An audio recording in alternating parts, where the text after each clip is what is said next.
Exercise 7.4 chapter number 7 permutation and combination. तो start करते हैं एक्सरसाइज 7.4। इसमें हमारे कॉम्बिनेशन से रिलेटेड क्वेश्चन है।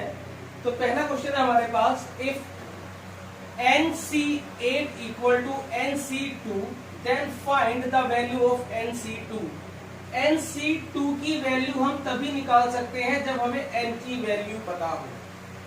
तो देखिए जरा, since NC8 equal to NC2 therefore N equal to 8 plus 2 तो N इक्वल टू 10। कल मैंने आपको नोट दिखाया था कि NCX इक्वल टू NCY तो N equal to X plus Y के इक्वल होता है। ठीक है, अभी हमें वैल्यू निकालनी है NC2 की। N की वैल्यू 10 है तो 10C2। तो ये भी मैंने आपको सोल्व करना सिखाया था। देखिए इस क्लास को अगर आप देख रहे हैं तो इससे पहले वाली क्लास, इससे जस्ट पहले वाली क्लास जरूर देखनी है, जिसका इसके जो पहले वाली क्लास है उसको देखने से आपको इनके जो तरीके हैं, जो इनके मेथड्स हैं सोल्व करने के, वो आपको चल जाएगी पता। और इस वीडियो के अंदर मैं आपको इससे पहले वाली क्लास का लिंक भी डालूंगा। अगर किसी ने वो क्लास नहीं देखी है तो पहले वो क्लास आपको देखनी है, उसी के बाद एक्सरसाइज 7.2 आपकी समझ में आएगी। अगर वो एक्सरसाइज देखी हुई नहीं है, वो आपकी जो क्लास अगर देखी हुई नहीं है तो ये आपको समझ में नहीं आएगा। सो पहले आप उस क्लास को जरूर देखें। NC2 10C2 मैंने आपको सिखाया था कि नीचे 2 लिखा है तो इसको 2 बार खोलेंगे, 10 इंटू 9 और 2 का आएगा 2 इंटू 1। ये आ गया 2 5 जा 10, तो ये आ गया 9 5 जा 45। अभी सेकंड क्वेश्चन है हमारे पास। सेकंड क्वेश्चन है 2NC3 ratio NC3 equal to 12 ratio 1 then find the value of N। देखिए हमें इसमें N की वैल्यू निकालनी है। हमें गिवन है 2NC3 upon NC3 equal to 12 upon 1। Same ऐसे क्वेश्चंस हम परम्यूटेशन के अंदर भी सोल्व कर चुके हैं। इन्हें सोल्व करने का एक ही तरीका होता है कि आप इसमें से सभी जो फैक्टोरियल्स हैं, सभी फैक्टोरियल्स को आप इसमें से खत्म कर लीजिए। पहले तो फॉर्मूला बोलिए, NCR का फॉर्मूला होता है N factorial upon R factorial into N minus R factorial. तो ये आपका आएगा 2n factorial upon 3 factorial 2n minus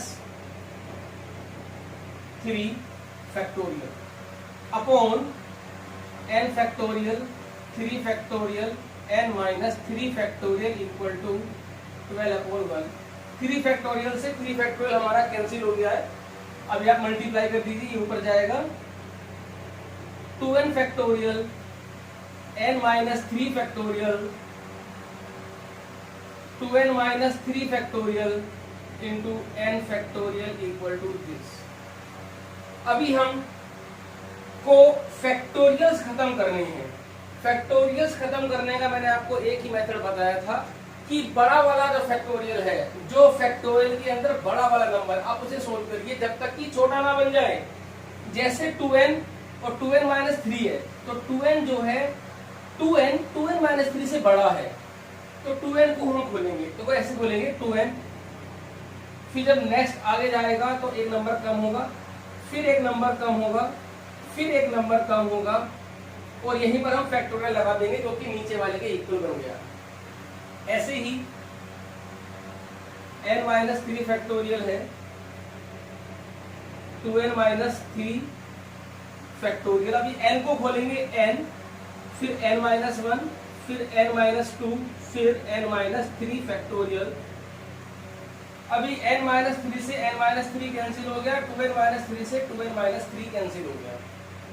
अभी आप इसको वीडियो को पॉज करके नोट करिए, फिर आगे का इधर सोल्व करते हैं। तो अभी 2n माइनस 1, यहां से 2 कॉमन ले लेते हैं। अच्छा, n से n भी आप कैंसिल कर सकते हो, तो ये n भी हमारा कट गया, यहां से 2 कॉमन ले लेते हैं, तो n-1 अपॉन n-1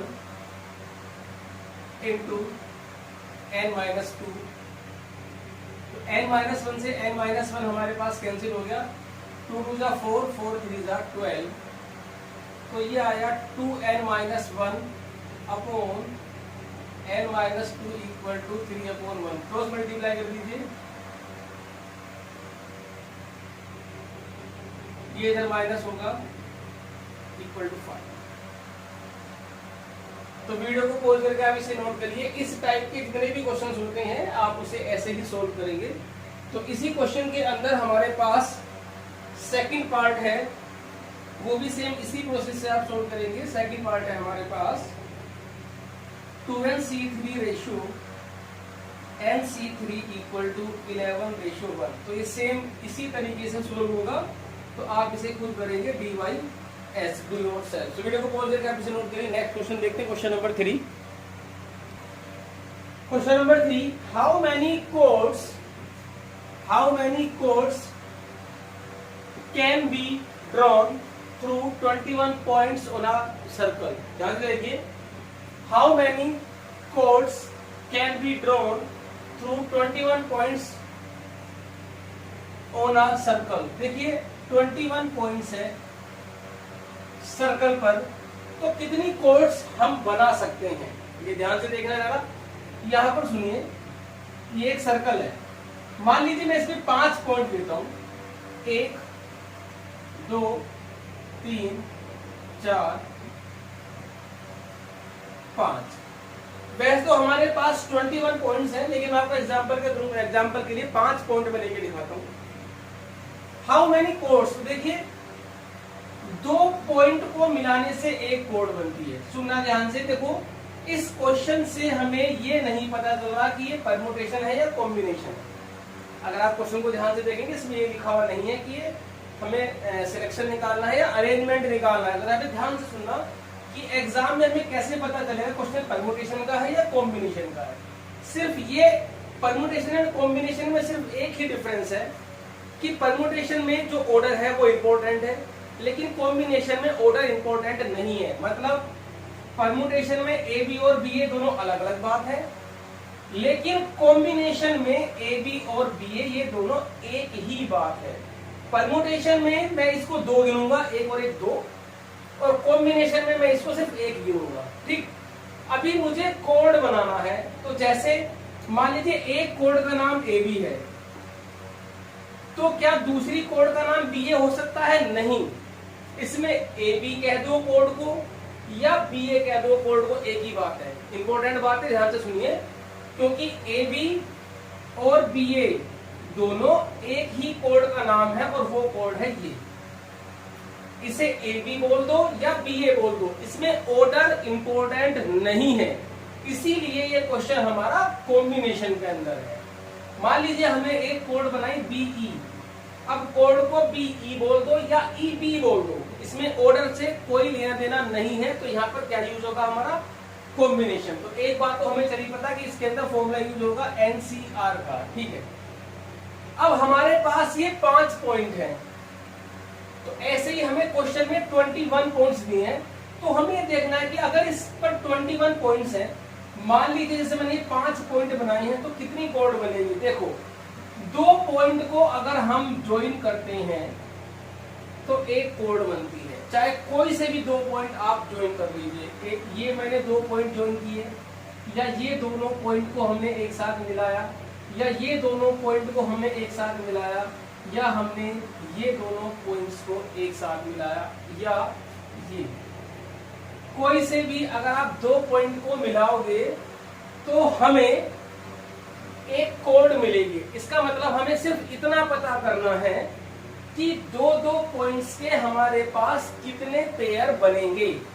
जैसे हमें सिर्फ ये पता करना है कि इन 21 पॉइंट्स को हम अगर 21 ऑब्जेक्ट नाम दें, तो ये 21 ऑब्जेक्ट में से दो ऑब्जेक्ट के कितने पेयर बनेंगे। जितने पेयर बनेंगे उतनी ही कोड बनेगी। जैसे मान लीजिए A B C D E 5 point है। अगर मैं पेयर ढूंढता हूं तो एक पेयर ए बी बनेगा, ए सी बनेगा, ए डी बनेगा और ए ई बनेगा। ऐसे ही एक पेयर बनेगा बी सी, बी डी और बी ई। ऐसे ही यहां पर एक पेयर और बनेगा हमारे पास बी सी, बी डी और बी ई। ऐसे ही हमारे पास बनेगा सी डी और सी ई और एक हमारे पास बनेगा डी ई। 1 2 3 4 5 6 7 8 9 10। तो ये 5 पॉइंट से हमारे पास 10 पेयर बने। भैया जितने पेयर बने उतनी ही कोड बनेगी। जैसे ए बी कोड है हमने बना दी, ए सी कोड बना दीजिए, ये रही ए सी कोड। ए डी बना दीजिए, बना चुके हैं, ए ई बना चुके हैं। ऐसे ही बी सी कोड, ये बी सी बना दी, बी डी भी बना दी, बी ई भी बना दी, सी बी सी यहां बन गई, बी सी डी, सी ई और डी ई। ये टोटल कोड्स बन चुके हैं। इन्हें काउंट करते हैं, 1 2 3 4 5 6 7 8 9 10। तो ये 10 कोड बनी। तो कुल मिला के क्या करना है हमें कि ये 1 2 3 4 5 इन 5 पॉइंट से 10 पेयर बने तो 10 कोड बनी। ऐसे ही 21 पॉइंट से कितने पेयर बनेंगे हमें सिर्फ वो काउंट करना है। मतलब हमें इन 21 पॉइंट में से 2-2 पॉइंट के कितने सिलेक्शन बनेंगे उतनी ही कोड बनेगी। सो हम इसे सोल्व करते हैं। यहां देखिए टोटल पॉइंट्स कितने हैं हमारे पास। टोटल पॉइंट्स है हमारे पास 21। अब we get a code by joining 2 points। 2 point को ज्वाइन करने से एक कोड बनती है। 21 पॉइंट में से कितने कोड बनेगी अब हम देखते हैं। सो देयरफॉर टोटल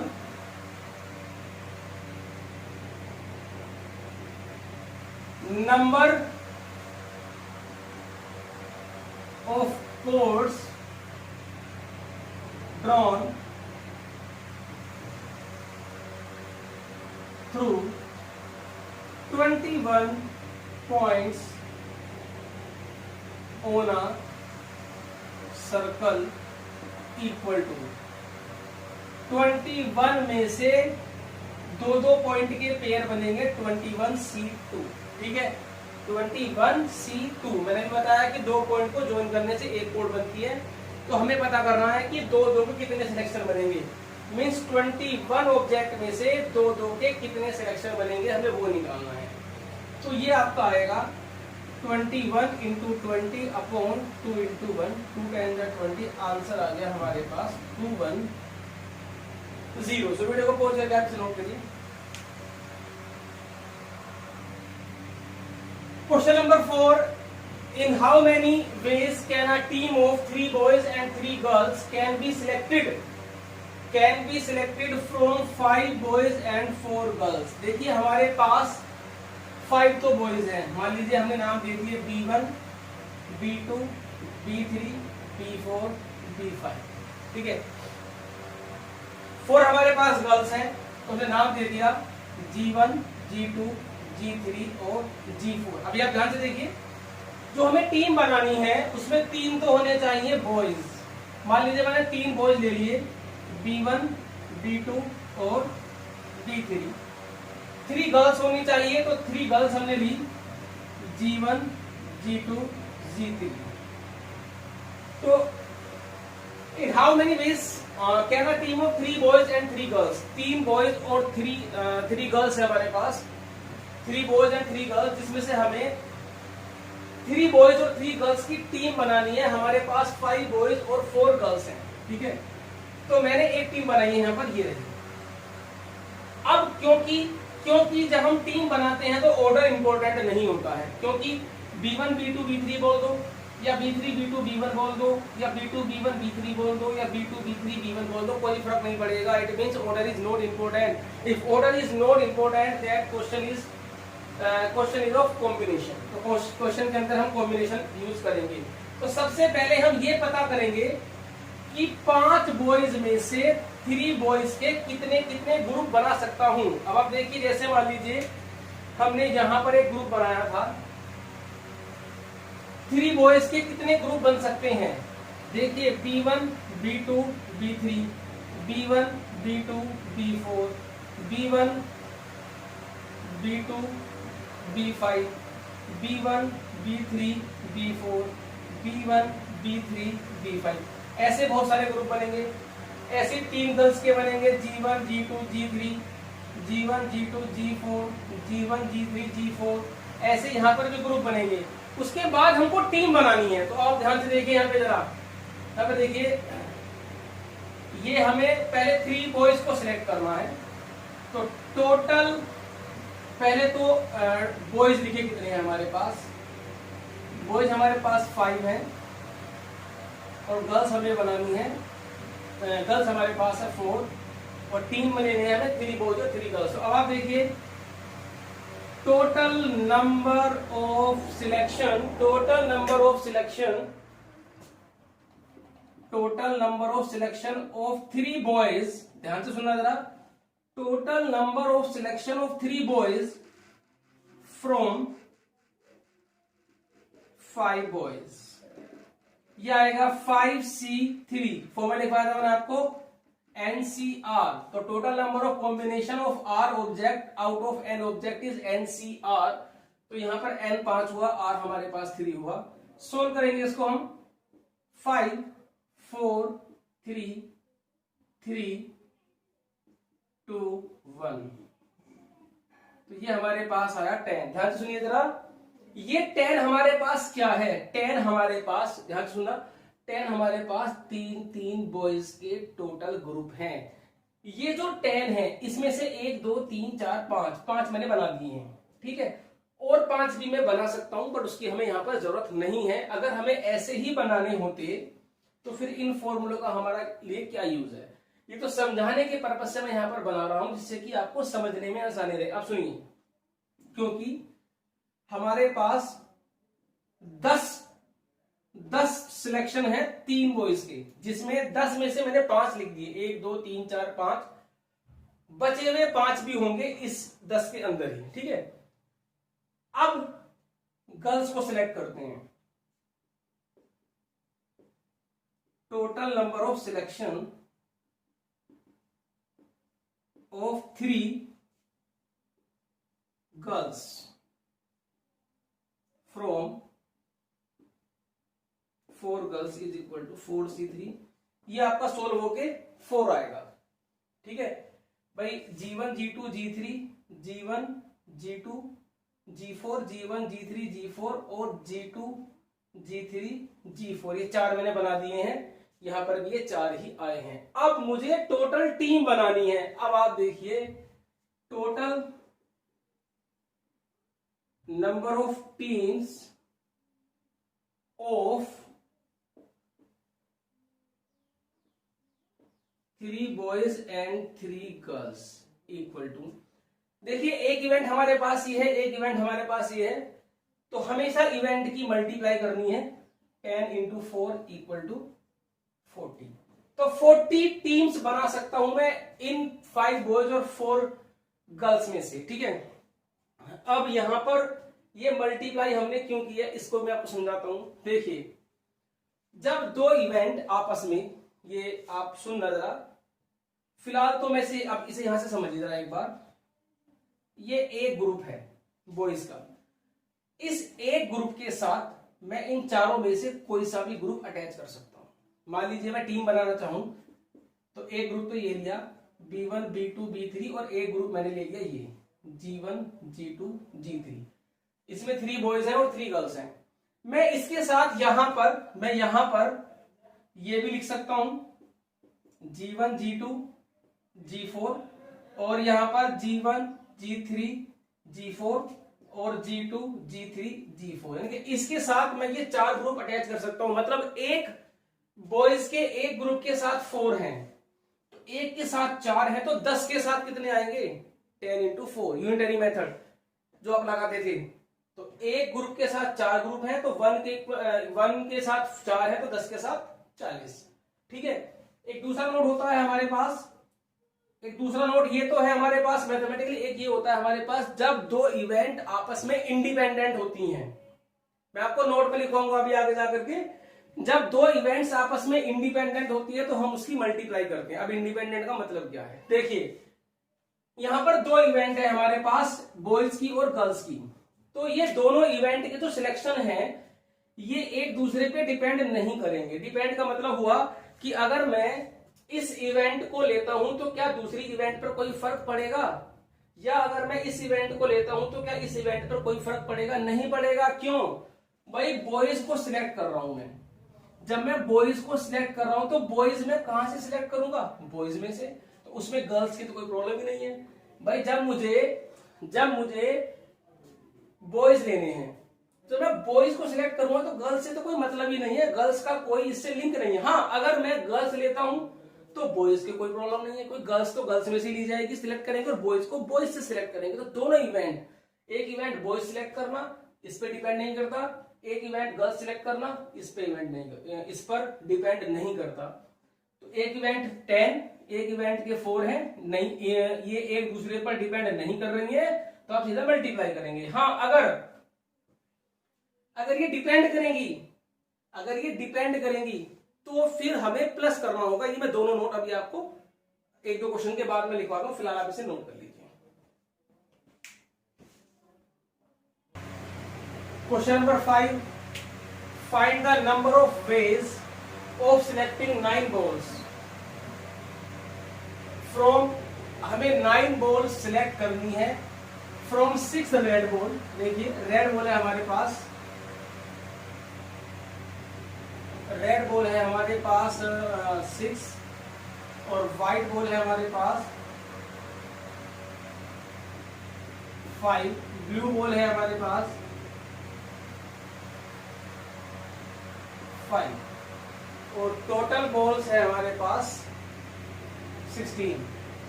तो हमें करना क्या है इसके अंदर, हमें 9 बॉल को सिलेक्ट करना है। 9 बॉल किस टाइप से, each selection consists of 3 balls of each color, मतलब हर कलर की 3 बॉल सिलेक्ट करनी है, 3 रेड कलर की, 3 व्हाइट की और 5 ब्लू की।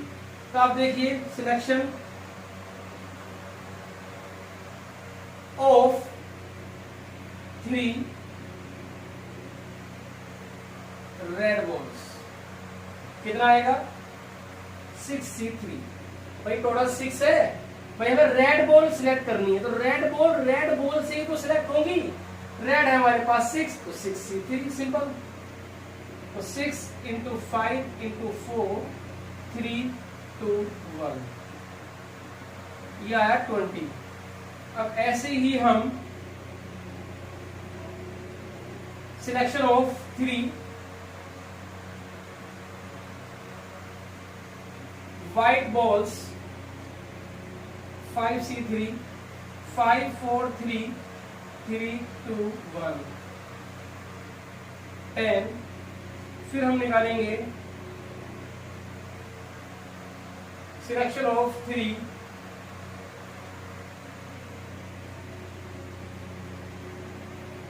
ब्लू बॉल्स, ये आएगा हमारे पास 5C3 5, ये 10 ही आएगा, अभी 100 रुपया है।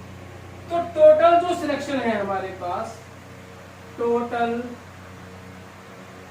सिलेक्शन ऑफ 9 बॉल्स, 3 इवेंट है हमारे पास, 1 2 3, और इवेंट सी क्या होती है हमेशा मल्टीप्लाई। इंडिपेंडेंट इवेंट है तीनों, कोई भी एक दूसरे पर डिपेंड नहीं कर रही, सिंपल मल्टीप्लाई करेंगे। ये है मल्टीपल प्रिंसिपल, ये आएगा आपका आंसर 2000। इसका मतलब ये हुआ कि 16 बॉल में से 9 बॉल के हम, और वो भी सेम कलर की 3 बॉल अगर आपको लेनी है तो 2000 हम सिलेक्शन बना सकते हैं।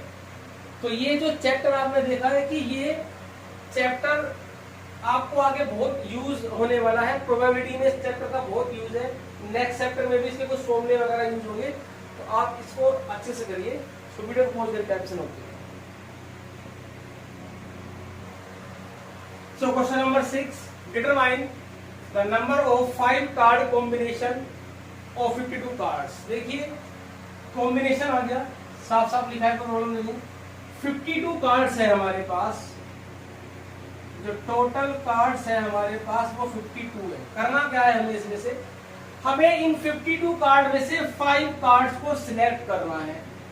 लेकिन 5 कार्ड्स को select if there is exactly 1 ace in each combination, मतलब 5 में से एक तो होना चाहिए एस और 4 होना चाहिए अदर। अदर मीन्स ध्यान से सुनना, 5 कार्ड में से एक कार्ड तो होना चाहिए एस और 4 होने चाहिए अदर। ठीक है, अब एस तो एस में से ही आएगा। टोटल एस कितने होते हैं हमारे पास 4, और अदर कार्ड कितने होते हैं, अदर कार्ड होंगे हमारे 52 माइनस 4 इक्वल टू 48, क्योंकि एस तो एस में से सेट कर लिया। फिर यहां से आपको एस को बाहर निकालना पड़ेगा, तो कितने बच्चे 48, क्योंकि एस का यूज हम कर चुके हैं। तो अब 4 में से हमें एक कार्ड सिलेक्ट करना है और 48 में से हमें 4 कार्ड सिलेक्ट करने हैं। तो अब आप देखिए 1 S will be selected from 4 A's and other 4 cards will be selected from 52 minus 4 equal to 48 cards. देखिए आपने को 5 कार्ड लेने हैं, 5 में से एक तो होना चाहिए एस और बाकी 4 अलग होने चाहिए, मतलब एस नहीं होनी चाहिए।